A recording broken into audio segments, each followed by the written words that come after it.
Presidi e volantinaggi per i vigili del fuoco che scioperano assieme ai poliziotti e ai lavoratori del comparto sicurezza. Anche in questo settore i sindacati chiedono investimenti e rinnovi contrattuali. Il servizio di Raffaele Cappuccio.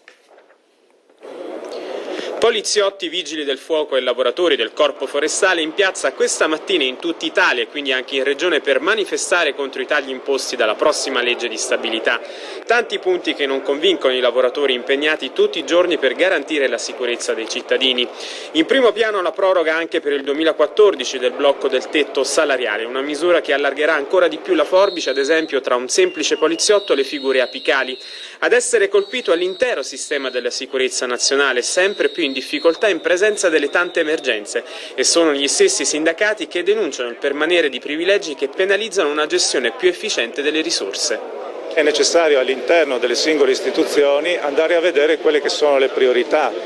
Noi abbiamo calcolato che solo nell'ambito dell'estate 2012 tutto il denaro che è stato speso per missioni per lo più dovute a necessità non indispensabili, non operative, da parte dei poliziotti di Trieste, se fosse stato impiegato per i carburanti avrebbe consentito alla Volante di Trieste di andare avanti per 2 anni.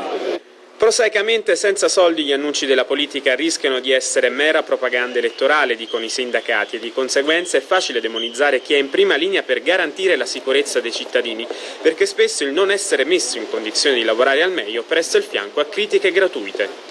A volte le strumentalizzazioni politiche stravolgono completamente lo stato dei fatti.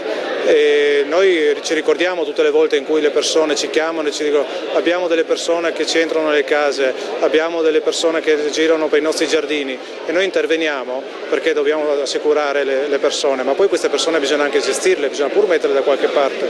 Non possiamo solo pensare che nel momento in cui vanno via dal nostro giardino il problema venga risolto. Questo pomeriggio la manifestazione si sposterà a Roma davanti a Palazzo Chigi.